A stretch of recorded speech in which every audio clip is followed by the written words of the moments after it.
As Sally, a 50-year-old homemaker, my life took a new turn when both my grown children ventured out on their own, leaving our nest empty. Embracing this newfound phase, I embarked on a journey of working from home while managing household chores. Thankfully, my husband stood by me every step of the way, offering unwavering support. Initially, my earnings trickled in at a modest $200 per month. Yet, with persistence and dedication, that figure steadily rose to $600, then $800, a testament to the growing opportunities in my freelance work. I'm deeply appreciative of the clients who entrust me with their projects, enabling me to contribute to our household income. Living in the same neighborhood as my husband's twin sister and her family adds an extra layer of familiarity to our lives. Being of the same age as my sister-in-law brings an inevitable camaraderie as we navigate this stage of life alongside our supportive spouses. From the start, a semblance of closeness formed between us, yet my disdain for my sister-in-law remained steadfast, making even the simplest conversations burdensome. My husband shared in my sentiments, voicing his own aversion towards his sister. It seemed her arrogance was a constant presence, her conceited demeanor and penchant for belittling others proving irksome. Her penchant for flaunting her superiority grated on my nerves incessantly.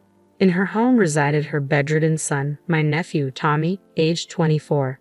Afflicted by a debilitating illness since childhood, he remained confined to his bed, his movements limited and his life overshadowed by illness. Then came the day when a text message from my sister-in-law arrived, dripping with snide remarks and condescension. Starting today, I'll be soaking up the sun in Hawaii, luxuriating in a fancy hotel for a whole week. Oh, but I suppose he won't be joining me, will he? After all, my dear little brother isn't exactly rolling in dough. You two must be scraping by, right? Perhaps teetering on the edge of divorce? Her words dripped with disdain as she continued. And as for me, well, I'll be turning heads on the beach in my swimsuit, basking in all the attention. Unlike you, with your frumpy figure. No chance you'd dare to put on a swimsuit with that saggy post-childbirth belly of yours. Little did she know, my physique remained slender and taut, a fact that belied my 50 years of age. Unlike her assumptions, I didn't bear the toll of childbirth on my body, but her audacity was beyond belief. Admittedly, my 2 children had left their mark, my body not quite returning to its pre-pregnancy state. Yet the same could be said for my sister-in-law, whose figure mirrored my own matronly curves. My sister-in-law exudes an unwavering confidence in herself, yet to me, we stand on equal ground.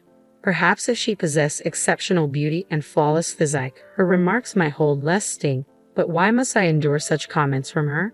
Furthermore, I couldn't help but wonder about her plans for Tommy. So, what's the arrangement for Tommy while you're away? Will someone be staying with him or checking in regularly? Ha, no chance. Too much trouble. He'll manage fine at home, won't he? Besides, I've stocked up on drinks and essentials near his bed. That's appalling. How could you even consider such a heartless act? What? I don't need lectures from someone who hasn't faced a fraction of my struggles. My life's been turned upside down because of him. I never should have had a son like him. Fine then, I'll take care of him. I'll go fetch Tommy right away. Do whatever you please. I'll be relieved when he's gone. Just wait, I'll be there soon. With resolve, I made my way to my sister-in-law's home, a mere 5-minute drive away. Tommy, confined to his bed and reliant on a specialized wheelchair, necessitated a vehicle that could accommodate his needs, hence my choice of a station wagon. She's really going to fetch him? Yes, I did it because I pity Tommy. He's seen as nothing but a burden, lounging around with no purpose at his age. Well, you're no different, just a stay-at-home wife, lounging around all day. You two seem made for each other. I work remotely, you know. I'm not just idling away as a housewife, and being a homemaker doesn't equate to laziness, does it? Remote work, huh? That's hardly a real job. My husband and I have full-time careers. You're essentially just a housewife. It's fitting that you spend your life looking after Tommy. Is that so? Come on, Tommy. Okay. Tommy appeared visibly disheartened. It was understandable given the treatment he received from his own mother. Caring for an ill child is undeniably challenging, but it's undeniably cruel to express such sentiments in his presence. If she needed to vent, I wish she'd choose a place away from Tommy. Regardless of his age, witnessing such exchanges would undoubtedly inflict emotional wounds. After some effort, I managed to bring Tommy to our home. Soon after, my husband arrived. Tommy, why are you here? He asked. Uncle David, I'm sorry, The truth is, your sister was planning to leave Tommy behind while she goes on vacation. So, I offered to bring him here. I apologize for not consulting you first. No, it's fine. My sister must have lost her senses. Abandoning him is despicable. Tommy, you're welcome to stay here from now on. We'll take care of you. Uncle David, that's right. You don't need to worry about anything. I've always admired you. Thank you, Aunt Sally. My disdain for my sister-in-law and her husband knows no bounds. They're despicably malicious. However, Tommy has always been an exception. Despite his illness, he radiates empathy and intelligence. Though he hasn't had much opportunity for formal education, his natural brightness shines through. To me, he embodies the essence of a clever child. I was taken aback when I learned that my sister-in-law and her husband had jetted off to Hawaii, leaving their bedridden son behind. The thought of what they would do if something happened to him while they were away gnawed at me. They wouldn't be able to rush back immediately. My husband shared my disbelief. Can you believe it? My sister and her husband are off to Hawaii, leaving Tommy behind, he remarked incredulously. I can't fathom it. While I've never directly cared for him, leaving him without arranging any care services or support, it's unsettling to think about. If we hadn't received that message, Tommy would have been left alone without us even realizing. It's chilling, I agreed. It's truly distressing. I've never had the responsibility of caring for a seriously ill child. My own parents are still healthy and have always expressed their preference for a senior home should they become incapacitated. Consequently, I've never been in a caregiving role myself. That's why I initially hesitated to criticize my sister-in-law. However, I still struggle to comprehend how she could leave her son with only a drink and simply walk away. Given the severity of his condition, they could receive welfare support and, if necessary, utilize short-term care facilities for extended travel. Upon their return, my sister-in-law and her family made a special trip to our house, bearing a gift. Here, consider it a memento. It suits you both perfectly. What's this? We gathered these seashells during our time at the beach. Since we have an abundance, we thought we'd share some with you. We have no interest in them. Really? Rejecting my gesture of kindness. Perhaps this piece of driftwood is more to your liking. We don't want any of it. By the way, how is Tommy doing? How is he? Not that I care about such a useless child. That's heartless. How can you speak that way about your own son? What do you know? It's devastating to have given birth to him only to discover he has a serious illness. I want back every penny I've spent raising him. You can only say that because you don't understand the weight of raising a child like him. Oh, really? So, about what you mentioned earlier about leaving him with us. Are you suggesting we adopt him? Do as you wish. Who would willingly adopt a child like him? Are you serious? It's not a joke. I mean it. With that, I shut the door and my sister-in-law and her husband departed. My husband and I made the decision to formally adopt Tommy as our own. And so, Tommy became a cherished member of our family. Despite the initial shock of being abandoned by his biological parents, he gradually found comfort and happiness in our home. Though confined to his bed, he found joy in using his hands to navigate tablets and smartphones while lying down. One day, Tommy seemed particularly content. Hey, guess what? My work is getting published in a literary magazine. Wow, that's fantastic. Which magazine? I have been writing novels as a pastime since I'm bedridden. It's pretty much all I can do. It's a bit of an embarrassing hobby though. No need to feel embarrassed. Writing is a wonderful hobby. Mind if I take a look? Sure, this is the first one I finished. Intrigued, I settled down to read the short story Tommy had penned. It was beautifully crafted and deeply resonant. This is incredible. I'm speechless at how good it is. Words can't really capture how I feel. I just tried writing on my tablet, and surprisingly, it was well received. So, I went on to write a medium-length story, and this one too. It got published in the magazine. I had no idea you had such talent. I shared it with my husband, an avid reader, who was equally impressed. This is phenomenal. It has a pure literary essence. Yeah, I'm inspired by Fitzgerald and Hemingway. I also admire Dostoevsky and Sosky. Ah, that explains the tone. It evokes a sense of melancholy. The authors you mentioned often explore sorrow and tragedy in their works. Thank you. That's what I strive for. And so, Tommy's novel was slated for publication in hardcover. Opting for a pseudonym, he chose to go by the name Scott Weil as the author. The inspiration behind the name was derived from F. Scott Fitzgerald and Herman Hesse's Beneath the Wheel, with Scott representing Fitzgerald and Weil from Hesse's work. Before long, the book by author Scott Weil became a sensation, flying off the shelves of bookstores at a remarkable pace. Witnessing his books garnering a dedicated section in the local bookstore filled me with immense joy. Then came the astonishing news. Tommy won the Pulitzer Prize. I've won the Pulitzer Prize. That's incredible. Your hard work has truly paid off. Tommy's remarkable talent has been acknowledged by the world. It's a moment of pure joy. Yes, even for someone like me, confined to a bed, recognition as a writer is possible. It's a reminder to never give up on one's dreams. I could certainly learn a thing or two from you.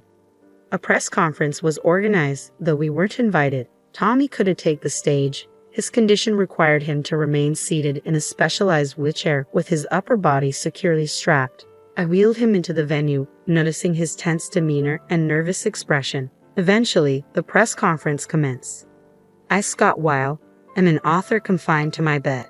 Since childhood, I've battled a severe illness, spending the majority of my days in bedridden solitude. However, amidst the confines of my room, books became my solace. It was then that I resolved to become an author myself, aspiring to offer inspiration to others. I am deeply grateful to all those who have embraced my work, as well as to my adoptive parents who have supported me. Following Tommy's speech, the journalists began their inquiries, some of which proved rather insensitive. They delved into the topic of his adoption. In response, Tommy offered a poignant reply. My biological mother faced immense challenges due to my illness. It's likely that she struggled to cope and may have developed resentment towards me. I can't fault her for it. Voices erupted from the crowd. What appalling parenting. Yet Tommy showed no inclination towards seeking pity. Each person faces their own challenges, so I implore you not to rush to judgment.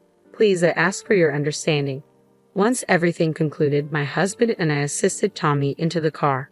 Our vehicle was adapted to accommodate Tommy's wheelchair with ease. Upon arriving home, we were greeted by my sister-in-law and her husband. Tommy, he won the Pulitzer Prize. I'm ecstatic. Come back to live with us. My sister-in-law's demeanor suddenly shifted. She likely envisioned Tommy's newfound success as a potential source of wealth. No, I'm staying here. I won't go back to that house. But I'm your birth mother. My only parents are Sally and David. Then hand over the prize money. No, this money belongs to my mom and dad, not you. It's for Sally. What? I'm the one who raised you all these years. Give it to me. Not a chance. I don't consider you my parents anymore. Even when I was young, you insulted me. I didn't speak ill of you at the press conference, but you often said hurtful things like you regretted having me, even mentioning abandoning me. Do you have any idea how much that hurt? I'm the one who feels regretful for having a parent like you. You owe me an apology. I've done nothing wrong. How dare you forget the favor of raising you, she exclaimed. Her husband joined in, persistently demanding the money. Their greed left me astounded, wondering just how insatiable they could be. It was disgraceful, a display of sheer vulgarity.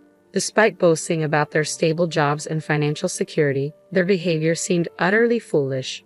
In response, I decided to confront them. You seem to have quite the obsession with money. I've noticed you selling various items on those online marketplaces, I retorted. You're so eager to turn a profit. Look here, you're selling a collection of seashells, aren't you? And it appears you're also peddling coral. Do you think that's acceptable? Everyone buys seashells to adorn their homes, she countered defensively. No, that's not acceptable. Perhaps collecting a few seashells as souvenirs from a Hawaiian beach could be permissible, but definitely not coral. Even if you argue they're harmless because they're not alive, that doesn't justify taking them. It's not just about that. Both seashells and coral play crucial roles in forming the beach ecosystem. Even if the coral is no longer living, it's still not appropriate to remove them. This is even stated on Hawaii's official website. I suggest you familiarize yourself with Hawaii's fishing regulations. You'll see it's not permissible, and you may even face fines for such actions. What? No, I refuse to accept that. Well, considering you're selling them online, it certainly appears malicious, so I'll be reporting you. We're going inside now. Goodbye. No, please don't. I'm serious. You'll get caught for sure. I won't hesitate, I warned sternly. With that, we promptly retreated into our home. Without delay, we contacted the authorities. While collecting a few seashells might seem harmless, the sheer volume being sold on the online marketplace by my sister-in-law was alarming. It raised suspicions of potential poaching activities. Despite her possibly believing it was permissible to take coral as long as it wasn't alive, ignorance could have serious consequences. Of course, I also reported her on the online marketplace. Although I only became aware of the situation yesterday, I saw it as fitting payback. Since then, my sister-in-law has faced consequences involving the police and paying fines. I hope this serves as a wake-up call for her to recognize the seriousness of her actions and reflect upon them. Since then, my sister-in-law has ceased visiting our home. Perhaps she fears I may take further action against her. Personally, I have no intention of retaliating unless provoked.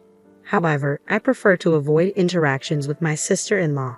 So I'm grateful for the distance she's maintaining. I hope she continues to keep her distance indefinitely. On the contrary, I'm balancing caring for Tommy while working remotely from home. Fortunately, I have assistance from a caregiver, easing the burden of responsibility. While tending to Tommy's needs can be challenging due to his bedridden condition, I find solace in simply being by his side. My priority now is ensuring Tommy can continue writing novels without worry. I dream of his works gaining widespread recognition globally. Even our children have become avid fans of Tommy's novels. With their impending return home, I look forward to cherished moments spent together as a family.